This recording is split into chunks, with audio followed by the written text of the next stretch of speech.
Where is Dan Sullivan? In 20 years, I don't have healthcare because I can't fucking afford it. Baggage is dead. I'd love for him to lose the election. That Dan Sullivan isn't our friggin' senator anymore. Baggage can go back to the tech bros. That Alaska is purple. We're better than that. We're a fuchsia state.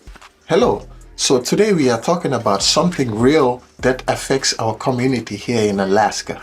The ICE immigration agents. Stand Up Alaska is hosting and holding a discussion today to talk about the impact, holding them accountabilities, and many other things. Instead of guessing and cursing, I want to go ask questions, because whether you support ICE, oppose them, or somewhere in the middle, you deserve clear answers, to be very clear. So let's go and do that today. This is called food for thought for a reason.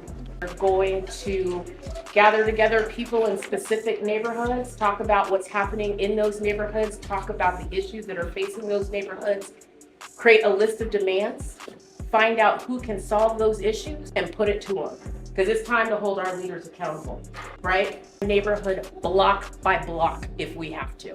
If you can't give time, then please give treasure. If you can't give treasure, and I get treasure, time, both valuable commodities, help us out amplifying this stuff on social media.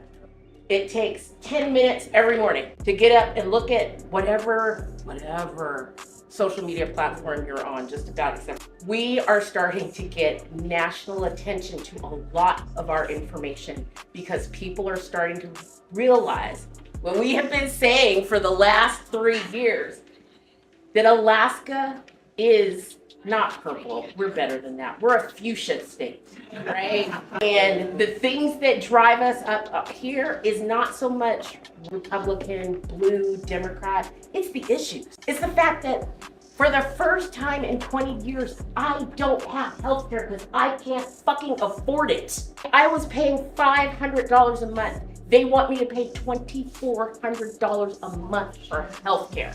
It ain't happening. I don't know where they think that's gonna come from, but it ain't coming from me. And so we've got a lot of work to do. What is going on? Because this is how we're gonna make it happen, right? It's the snowflake effect. I talked to 5 people, they talked to 5 people, and all of a sudden Dan Sullivan isn't our friggin' senator anymore. All of a sudden Nick Begich can go back to the tech bros and leave Alaskans alone. Right? All of a sudden we have a Senator Mary Patola that actually cares about healthcare in Alaska. My job is just to serve as administrator to create the container. We've had a massive surge in pro-democracy volunteering interest this last year. So I've been working to build a container for you all to continue to show up to and have opportunities arrive to your inbox, or if you want to come to our meetings, you can help develop those. There's a QR code that asks for you to check in, and you will get follow-up correspondence from us tomorrow with resources and information from tonight. And we get a lot of our funding from organizations who want to know that people are turning up to our events. This is the most political attention that the state has probably ever seen since its inception.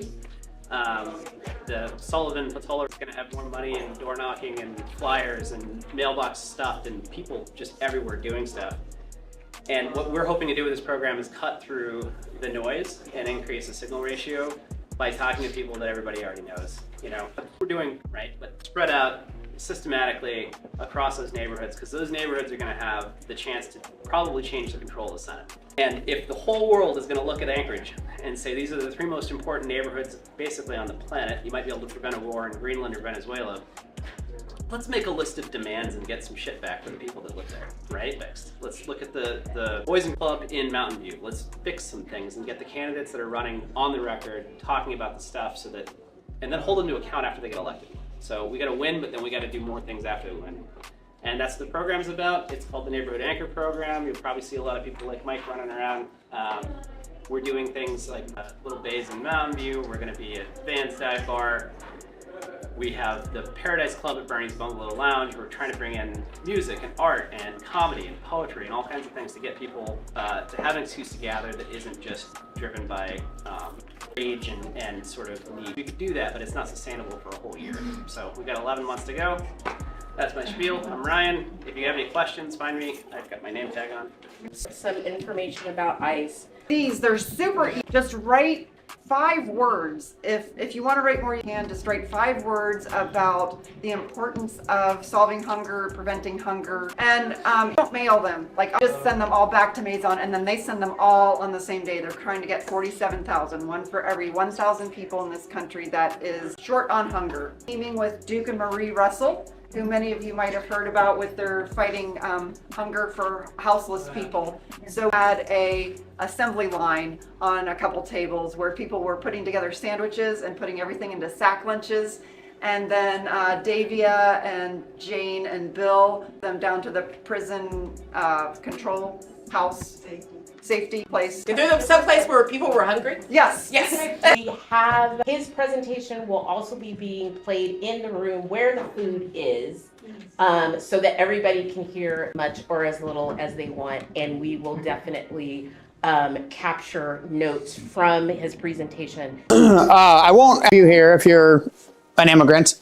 And I wouldn't volunteer that information willingly for the next 3 years or so. I'm sure that all of you here know immigrants. If you are not yourself an immigrant or come from an immigrant family, this is Alaska.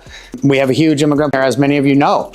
So we are all touched by the issue of immigration in the United States and the current catastrophe of immigration in the United States. And really calling it a catastrophe shouldn't be a contentious issue right now. I don't think there's really any room to call it anything else, no matter what side of the aisle you sit on politically. And in reality, immigration shouldn't be a political issue. Immigration is something that makes this country great and makes it rich, makes it diverse, and makes it healthy. In fact, the whole history of our country is a history of immigration, as I'm sure all of you know. So when we think about knowing our rights, we need to first think about what the purpose of that is, right? And so when it comes to immigration in the United States, we have vulnerable populations. Now, never before has every immigrant been classified as vulnerable, but I would argue right now that they are. The administration talks frequently about re-interviewing folks who have even been naturalized, gain their citizenship, folks who have green cards, folks who are currently seeking asylum, and even deporting folks who have valid asylum. These are just wholeheartedly, there's no other way to call it, but illegal, unlawful, unethical, and immoral. So the question for you all is, what can you do to protect your rights, okay? So first of all, if you are in the United States, you have the protections of the United States Constitution, all right? You don't get those protections by being a United States citizen. You get them by being in the United States. When those laws were written, they very clearly said any people in the United States, any person. They didn't say any citizen in the United States. That means every one of you and anybody else here, whether here with a valid entry or here with immigration papers or here undocumented, has those rights. So knowing those rights and exercising them within the fullest capacity that you have is one of the most powerful things you can do. Now, one of the best ways to do this is, in fact, question and answer. First of all, in this country, you have the right to record police officers, and well established in almost every court and almost every jurisdiction, all right? You have the right to record them peacefully. All right, so if you see an ICE operation, or even if you see a police officer pulling somebody over, whether you are the person being pulled over or whether you are another person, you have every right to video record or audio record that interaction, okay? Now, in the state of Alaska, we're a state of single-party consent, which an audio recording only needs to be known about by one of the parties being audio recorded. But aside from that, video recordings of police officers is well established, and that includes ICE. So if you see ICE in Alaska, which so far they're not doing the outrageous things that they're doing in the lower 48, so far they've ramped up operations, absolutely, but we're not seeing the reprehensible things in the lower 48, and I pray that we never do. But that doesn't mean that even a perfectly legitimate, perfectly safe, perfectly lawful arrest shouldn't be observed. That's something that we can do to make sure that that person who's being detained or arrested has their rights preserved, has their that they have the full protection of the law. So that, in fact, pull out your phone. You can record full interaction. You should not obstruct the officer. You should not get in the officer's way. Those are the things that escalate situations, whether right or wrong, but they do escalate situations. So recording from several feet away making sure you're not interfering, but recording. You can ask questions, certainly. It might annoy them, but you can ask questions. You could ask the person being detained what their name is, how you could identify them to their family, or if you could help out in any way. Back up that information. Once you have it, you can do things like sending it to the ACLU, sending it to local attorneys, sending it to news outlets, posting it on YouTube, anything you can do to preserve that information, that data, and get it out there. Yeah. An officer, if you are not obstructing an investigation, should not seize your phone. That doesn't mean that they won't. So again, the can question is challenging. They might, they could, they should not. It would not be lawful. You would all phone back if it wasn't destroyed. But we should, if we plan on being observers in these situations, we should all have our set to automatically back up. All right, both Apple and Androids have automatic backups through either iOS, through Apple, or through Google, or similar things. There's also a whole host of applications out there that you can download. I have some of them on my phone that'll automatically back up those data files when you are recording. Another easy thing to do is just download the YouTube app. It's free, and you can record any video directly from YouTube, and it'll add it into your YouTube account, which is locked down and very hard to get into, and therefore it will be automatically backed up and help keep you safe, or help keep your information safe. Could they take your phone? Yes, they could. That's the question. And we might lose a phone in this deal, but we might end up with a video that could help protect somebody's liberties later on. Oh, you mean if you were to be detained? I mean, for a whole host of pro bono attorneys out there take those types of cases. Likely the ACLU would be interested in that case. Other attorneys like my law firm, we focus our practice on immigration. That's not all we do. We do formation and compliance, especially for immigrants or first generation folks, but even for citizens.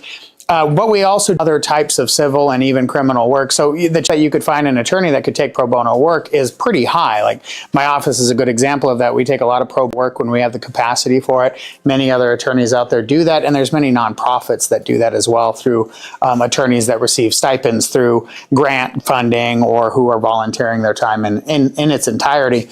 Is hiring an attorney expensive? Yes, it is. But I mean, are you going to need to hire one? In a situation where the liberties have truly been violated? Probably not. You'll probably find somebody to represent you in that situation. Yeah. In justice that I saw to your door as an immigrant, what rights or what did you take? Yeah, absolutely. So when ICE shows up to your door, whether you're an immigrant or not, you should always take the exact same steps. So the first step is you should not open the door. Okay, ICE is banging on your door. You don't open that door. You ask them to identify themselves first of all, okay? If they store their Homeland Security agents or any number of things, then you ask them for a warrant, all right? That's your second step. First, who are they? Second, may I see the warrant, okay? It's really important. There's two types of warrants that they might issue. One is an administrative warrant that's issued by ICE. That warrant has no bearing whatsoever. They cannot enter your house with an administrative warrant. They can only enter your house with a judicial warrant, all right? So some keynote distinctions on those two is at the very top of any legal document, there's a caption, a heading, okay? So an administrative warrant will typically say Homeland Security or Immigration Customs Enforcement at the top. That's not a judicial warrant. A judicial warrant will say, the 3rd Federal District in Wisconsin, or the 1st Federal District in New York, 9th Federal District in wherever, okay? So it'll have a court, an identifiable court. You'll know it's a court because it'll say it's a court. District, this particular superior court, that, whatever. It'll have the name of a court at the top. That's your first. Second most important thing is an administrative warrant is typically signed off by an ICE officer or an agent for ICE, an administrative officer, chief, any number of people. That's not a legislative or a judicial. Judicial warrant is signed by the only person who can sign one, okay? So you look at the top of the page and you see if it's issued in court. Then you look at the bottom of the page and you see if it was signed by a judge.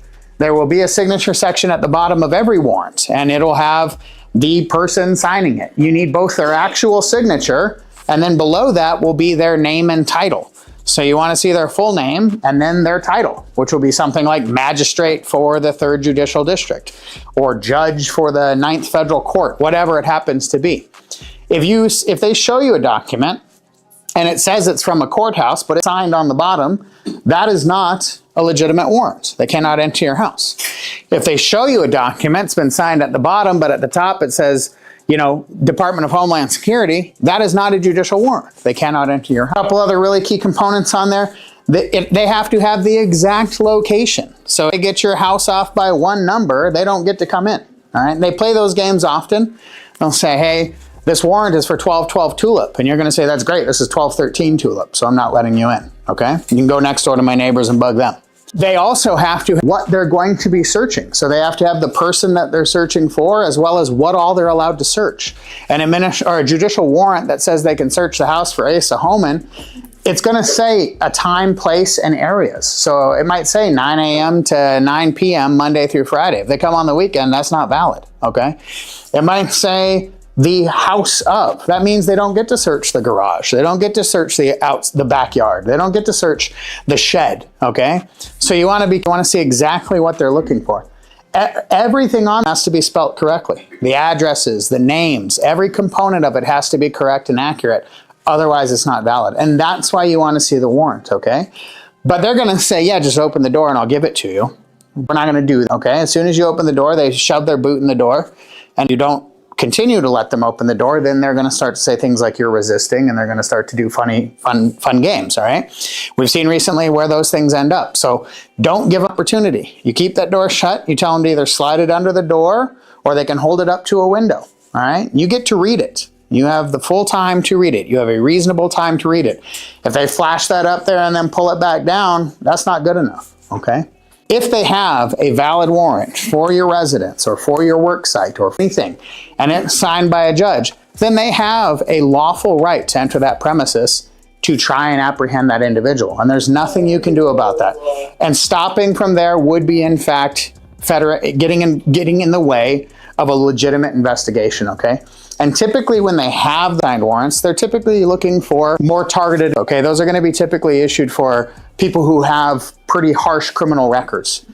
They typically aren't getting involved in people who've been working here for 10 years, paying their taxes, haven't broken any laws, but they just don't have status, okay? They're not in the business of that. They don't have time for that. It's possible. It's unlikely, all right? So when they have an actual judicially signed warrant, they're typically looking for people that are recently here or that have some type of criminal record, something that has flagged them as being a danger, okay? Not always, but it's a broad brush that I'm painting with, but it's typically true. Warrants from ICE or Homeland Security, they don't have any bearing. So if you see one of those, you can just refuse to open the door and you can call the police if you'd like. You can call the police and say, hey, this is not a valid warrant, I'm calling the police. And then do it. Don't make threats that you're not going to do, so actually call the police. Take the time, call the police. Hey, there's officers outside my house. They've identified themselves as ICE. They're showing me a warrant that's not a judicial warrant. They're refusing to leave. Call police. The police will come up. Okay? Any questions? Yeah? Will a warrant for someone in Alaska have a courthouse that in Alaska listed on it? It'll typically be from the federal judicial court for the state of Alaska. Okay? Typically, those are all going to be federal orders. Technically, they could be issued by other judges, but they're almost always going to be issued by judges because it's the federal branch is the one pursuing that person, okay? The ICE and federal agencies, so they're not going to be typically the state courts for that, okay? So it's almost always going to be the federal court for the state of Alaska. Typically, well, for one thing, they're typically not showing up with judicial warrants, all right? 9 times out of 10, they're showing up with administrative warrants. And in fact, they've just asserted that administrative warrants give them the permission to enter houses. That's just constitutionally incredibly inaccurate. It's laughable, but it is. They are doing it so much that they're now having to try and assert a new privilege and a new law to allow them to do it. So it is a joke. It's comical. Well, it's not really a joke because it's lives, but it's farcical, right? It makes no sense that they're trying to assert this thing that is just on its face untrue. But don't try and get into like a legal match with them. If you see it's not a judicial warrant, then assert your rights. If it is a judicial warrant, then, call an attorney and figure out what's going on. The issues that we are having, law enforcement asserting powers that go well beyond their police powers predates ICE by a long time, all right? A long time. And as I said at my last talk in here, we all have a lot of introspection to do about how far we've let this go because it predates ICE. This is not an ICE issue. This is just the first time we're seeing it on a mass scale. It's the first time we're seeing news reports of it. But I promise you, if you go to any federal prison, you'll see people who had their rights just obliterated to get there, okay? So you have an obligation, in my opinion, to try and protect everybody's rights. If we're protecting the rights of those we don't know, then we're not protecting our own rights. And that's what we've been doing for so long that has allowed what's happening right now to happen. There's a level of impunity that would not exist right now if it wasn't for many of us turning a blind eye for a very long time. So the blind eye is over, right? Like now is time for us to take action, but do everything you can to protect not only your civil liberties, but the civil liberties of everybody in this land, everybody standing on this continent, everybody who is inside the protections of our country, all right? What would be considered, they say get out of the car, to listen to them? Mm-hmm. Am I allowed to leave? Like, what are the key phrases I can say? Well, it's knowing what they are allowed to do, right? So like ICE is not allowed to pull you over a traffic violation, all right? For speeding, they can't pull you over for that, okay? They can pull you over only if they witness you breaking a federal crime, all right? Speeding's not a federal crime, okay? Now, if they see you robbing a bank, they can stop you for that, okay? They could stop you if they had probable cause that you were somehow harboring or an undocumented individual, okay? But they need to have probable cause. So it is always appropriate to ask anyone when you are being pulled over what their probable cause is. They have to have an articulable, meaning they have to be able to articulate, they have to be able to speak their probable causes, okay? And again, that goes beyond just ICE. That's any police officer. If you're getting pulled up and they're like, oh, you were speeding. No, I wasn't speeding. And they were like, oh, well, your taillight's out. It's not out. They have to have a probable cause. They have to have some reason, okay? Beyond that, it's largely a level of comfort, all right? I can tell you what I would do, but that doesn't mean that's the same as what you should do, okay? I would push back, personally. I would say, what's your probable cause for pulling me? Why are you asking me to get out of my car? I am not an immigrant. I am here in the United States lawfully. I'm a United States citizen. I've broken no laws that you have articulated, and I'm refusing to get out of my car. If they continue to ask, you can always ask if you're being detained. Am I being arrested or detained? Okay? Again, they have to answer that, all right? You can always say that with almost any police officer. Am I being arrested or detained? All right? They'll play, I mean, honestly, just even the police officers have been trained to try to elicit evidence from individuals our civil liberties without breaking them, okay? So it is as old as the sun, them asking people to do things that maybe they haven't elaborated a probable cause for, okay? So it's okay to say, am I being arrested, right? If an ICE officer tells you to get out of your vehicle, you can make the determination of whether you want to comply immediately or whether you want to try and ask for questions. I cannot give you the answer to that because that is a personal choice, right? I can tell you what my comfort level is, but I'm not you, right? Like I'm a tall, 280-pound guy, right? Like we have a different existence on this planet, right? For better or worse, right?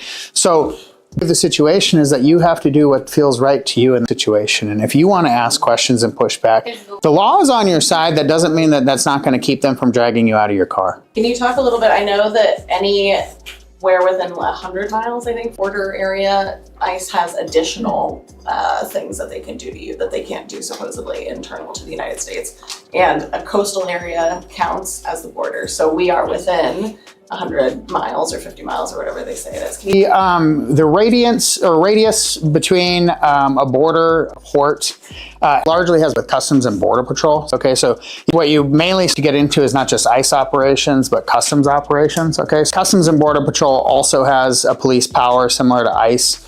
And when you are within miles of a border or port, they have that power. Okay, so like if you're in the heart of Minnesota, well, maybe that's a bad example. If you're in the heart of Nebraska, Customs and Border Patrol doesn't have as much authority there, right? But if you're in Alaska, Anchorage, that is the port, right? And we have the customs port at the airport. If you're in northern, you're right next to the Canadian border, right? So in those areas, largely what you're talking about is actually just more enforcements because you have Customs and Border Patrol able to also effectuate some of those things, okay? And how many guys actually arrested since they've been here?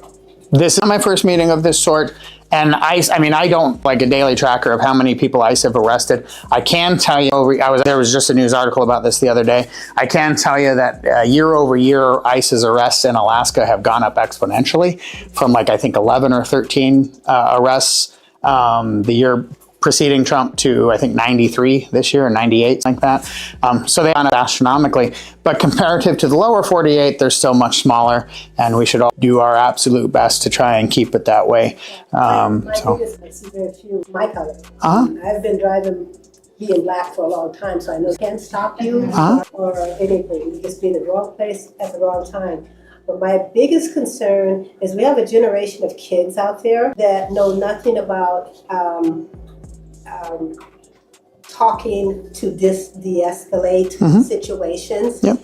And I have grandson, and I'm sure we all kids that we are concerned about and need to be taught. Just being in a situation that they're being detained or they're with my grandson. It could be he hangs around with just about everybody, Samoan, white, black. I mean, they just got a group, okay?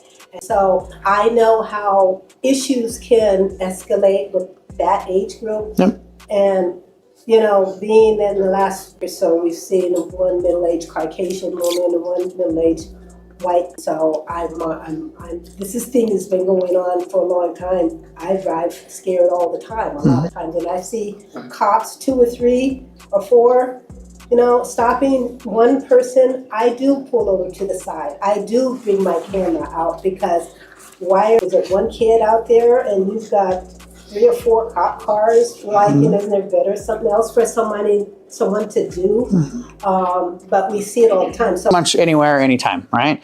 You get a group of 5 or 6 people together in your living room, and I will be there. As I told them last time, just offer me a cup of tea, and I will be there, and I will gladly give the talk. I'm happy to, if a school is like, hey, we'd love it if you'd come talk to a class, and I'm happy to do that, right? I just need the invite, and I will be there.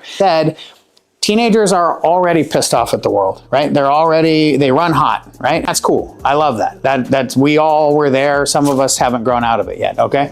So I should encourage that, okay? We should encourage that desire to push back and question it, because that's what's adults who question these. That's what's going to help them grow into adults that take action and do things, that show up and vote and actually try to have an impact. We shouldn't discourage that. We shouldn't discourage passion in our children and teenagers. We should encourage it, but we should also encourage them to do it in a smart way, right? And that means exactly like this, having a conversation with them that says, hey, listen, if ICE shows up at your school, I don't want you getting in front of that ICE officer. I do want you to pull out your phone and record it from a safe distance away. That's what I want you to do. I don't want you going up and shoving an ICE officer or a police officer. I don't want you going up and cussing at them, because that's only going to make the situation worse. But what I do want you to do is protect your friends or your classmates' liberties by recording it, by documenting what you saw, by offering to give testimony later on, or certainly by telling me as the parent, right? Me as one of you guys, and telling me about it, so that way I can take some kind of action, okay? That's on all of you. Me filming a child getting shot, it's not what I No. want to before it gets, so it's a very serious situation to me with that younger generations, my own. But wise about how we to get out and protest and Absolutely. Question about why are they allowed to wear police vests and have police lights in their unmarked vehicles? Well, they are a police force. So they are, I think it is disingenuous, and I think most legal scholars would agree, when they wear police, but when they wear police and ICE right with it, that is not inaccurate. They are a police. That gets into a whole constitutional gray area, is 30,000 feet above what we're talking about today.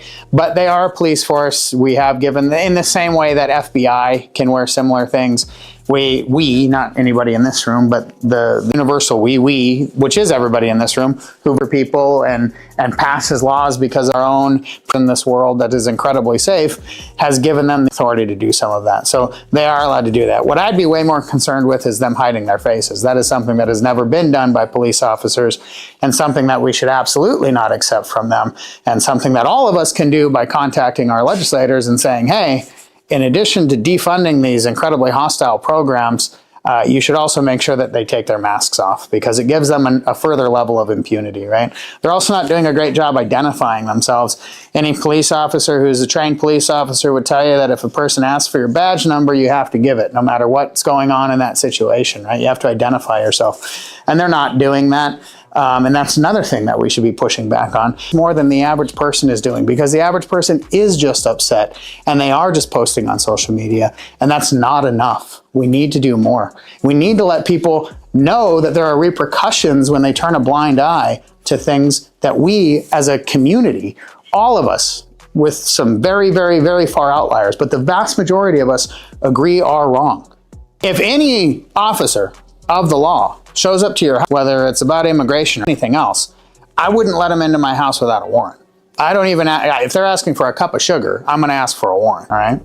If you are an immigrant here, because I'm not gonna assume everybody in this room isn't, I hope that some of you are, I don't know if any of you are, but if you are an immigrant and they ask to see your documentation, I encourage you to show that documentation if you have it. I encourage you not to give them originals, because those have a funny way of going missing, but I do encourage you to show them copies of your documentation. Everything radical. I don't hear about Texas, and I don't hear about Florida. They've got 2 million immigrants in Texas, approximately, and 1.5 million. I don't have any idea how if they're being humane, how they're treating the people there. It's all, we can see that, he's targeting the states, and he hates the Somalis because he hates the congressman in Minnesota. Trivial. That's how it looks to me. Yeah. I feel like, we do right, every our legislators, more than that even. We're doing, but it's toned. You might hear from Murkowski, maybe a tad bit from Sullivan. Begich is dead, So I don't know, how to, I don't know. I mean, it's probably just so hard. Yeah. If they take away the hope, then they've won. All right. In the immigration world, that's happening all the time. A lot of times they won't even actually change a policy. They'll just announce that they're going to change a policy. And now we got 100,000 immigrants who won't apply for something that they qualify for because they heard the president isn't going to grant it anymore, even though that there's been no law that's actually changed, right? A good example of that is they've now increased the list of, travel ban countries to 75, from 19 to 75. If you look at it, they're pretty much all brown. But the reality of that situation is that's just result. I mean, I can't tell you when he announced that, I can't tell you, probably 100 calls in one day. I don't know if to keep pursuing this. Well, yeah, you should keep pursuing it because it's within your lawful right to pursue it, right? What they're hoping for is to get us down to the point that we give up, that we comply, right? You cannot have that mindset of, this feels so helpless, this feels so futile. And I work in this field every day of my life is trying to help immigrants get benefits that it feels helpless, right? It feels helpless. It feels like I'm out there beating my head against a wall. Are they targeting? Well, first of all, the operations in Texas and Florida and red states have absolutely amped up as well. They just haven't turned them into war zones, and they haven't done that because they're trying to advance a narrative that these blue states can't control their people and that they're full of criminals, right? That's two different things. They've absolutely ramped. Yeah, exactly, yeah. They've absolutely ramped them up in red states too. They're just having a different outcome because they're doing it anyway. And also because the populace of those states are less likely to be involved in protests and things like that. You all can do your part though. If you see ICE, you can post it on social media, you can make phone calls, you can take pictures, you can spread it to your friend group. Hey, I saw ICE over here the other day. Hey, I saw ICE over here. Hey, I saw him driving around this neighborhood. Do that 100%. It's probably the best thing you can. Learning the whistle cadence, like getting whistles and learning that cadence is really important. Keeping whistles on your person so that when you do identify ICE, you can whistle and inform people around who might be impacted by that, vulnerable populations, so that way that they know. Understand, you were there at my talk, obviously, but understanding your professional areas, work areas where they can and can't go, right? So if they walk into a restaurant, they're allowed to be, like let's say go to West Berlin, which I don't think is open anymore, sadly, but they go to West Berlin, right? They're allowed in the dining room area. That's open to the public, but they can't go into the kitchen, right? So knowing that you can assert that right, knowing that you can say you're not welcome in the kitchen. If they go to, a doctor's office, knowing that they're allowed in the waiting room, but they're not allowed in the offices, right? You can close your office doors and that's gonna help keep them from getting in there. Those little things are things that you can do when they are actually doing enforcement operations. Because a lot of times what they're gonna do is raid an area that they know to be a high population of vulnerable people, right? So they're probably going to raid a business or a restaurant where they know there's a large population, or an area where they think they might get information on a large population. So if you're a nonprofit that tailors your services towards immigrants, you might end up being a target for an ICE visit. And that's where it's good to know where they can and can't go and what information they can and can't ask for. The thing that we run into in Alaska right now, and again, we should hope it stays that way, is they have limited officers up here. They don't have the capacity to do huge raids, and they are still focused primarily on individuals who have broken the law, who have done something recently entered, have fabricated work documents, those types of things. Now, that doesn't mean they're not still getting, like, they're still getting the wrong people 100%. I mean, a lot of times folks have fabricated work documents, the employer fabricated them, right? So there's a lot of things in there. There's a lot of shades of gray, but generally speaking, operations everywhere, all right? In the infinite wisdom, they released pretty much all of our private data and IRS records through the federal government, through the DOGE program, and through a bunch of other programs. They are that information. An incredible irony here is that undocumented immigrants typically pay way better at paying their taxes than United States citizens are. And so we've got folks who are here without documentation, rightfully paying their taxes, the exact thing that we would want them to do, the exact thing that we ask you to do to be a contributing United States citizen, the very thing that we say we're trying to avoid, right? People leeching on the system. And now we have these people who are contributing to the system far more than they're pulling out of it because they don't qualify for any of the benefits that they're being accused of abusing, and they're paying taxes into the system. And now we're using that tax information to go find these people and take them into custody. Questions. I just wanted to flag some resources that the ACLU, American Civil Liberties Union, has also in relation to, all those times where the response was contact the ACLU. We would love if you would do that. So stood up a ICE tip line. And I've got some pamphlets here with the QR code to that. We are trying to enforcement trends across the state so that we can continue to provide updated information to impacted communities about what enforcement is looking like in Alaska. And thankfully, it has not looked like what it looks like in other parts of the country, but we want to be ready if and when that changes. And the only way we can do that is if folks who are seeing it happen on the ground are letting us know what they're seeing. This is a really short form. It's available in English and Spanish currently. It can be anonymous. You don't have to leave any of your information. And it just asks you to identify, who you think you saw, what happened. If you are willing to share more information about what you saw, you can leave some contact with them. We'll get back to you to learn more. The thing that we have created recently is our family safety planning guide. And that's available in 12 languages, and we're happy to continue to translate that into other languages as we hear that the community needs them. And this is really a guide that helps people think through what they need to know if they're arrested by ICE. So, are you prepared? Who can pick up your kids to school if you're not able to get there? Who can your dog knows where an extra key to your car or your house is? What medicines do you have access to if you're detained? Do you have an attorney?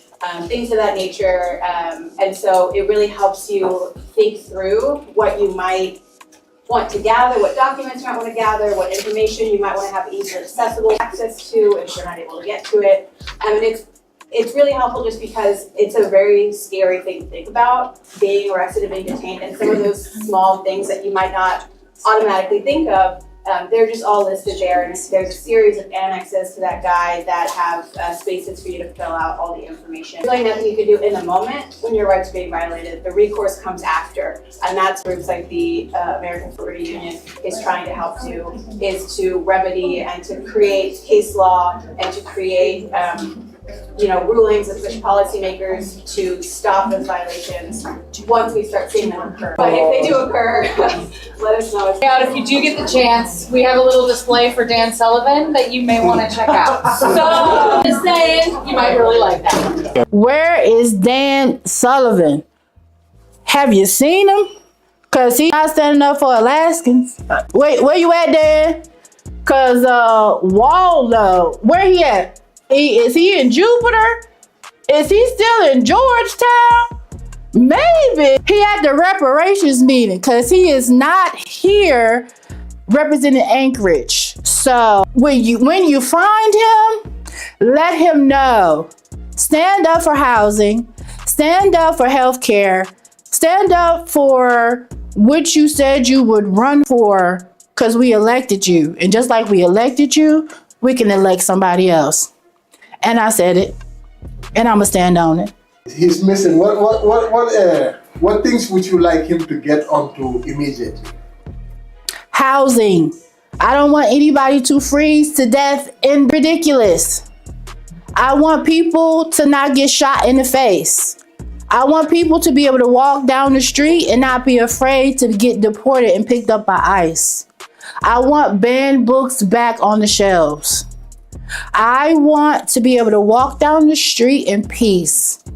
I want liberty. I want health care. I don't want to hate my neighbor. When do we start doing that again? Can we get back to the basics? Loving our neighbor, treating the next person kind? That's all I want. It's not about color. It's not about religion. It's not about race. It's not about who has the most money. It's about humanity, basic needs, kindness. How can we help the next person get just a little bit further? That's it.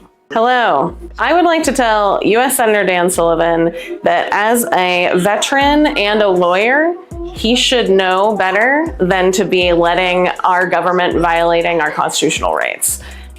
He claims to be a Second Amendment advocate, and we just saw someone who was carrying a gun in public that was permitted get by ICE completely extrajudicially. And he is a lawyer. He should understand the US Constitution. He should understand how important it is for us to protect these rights. And he is not doing that. He's not doing that for Americans. He's not doing that for Alaskans. And he's not representing me or any of the people that I know. What changes would you like to see immediately from him? From him? Or any other? Yes, yeah. I'd love for him to lose the election in November. But let's see, what would I see from him? I have to see him stand up and be opposing DHS for the ICE operations. We need to not have these completely untrained folks on our streets wreaking havoc. I'd like him to be actually advocating for healthcare subsidies and figuring out our healthcare system so that people like Aaron get to health insurance. And I would love for him to actually host a frickin' town hall and listen to Alaskans, because I know he has been chickening out and not actually hearing from us in public, which he is obligated to do. What is your takes on our education? On our education system. Well, I am not a mom yet, but every single person that goes through our education system becomes a neighbor. And I want to have neighbors. And so even though I don't have a kid in the education system, I want to make sure it's well funded. We're creating compassionate, educated, great neighbors, because we're all going to be interacting with them out and about in our community. Any other Alaskan politician that is in leadership, what would you like to tell them? Tell them to pick up their phones, listen to real Alaskans, and to actually engage with the people who elected you. You're welcome. That's fun.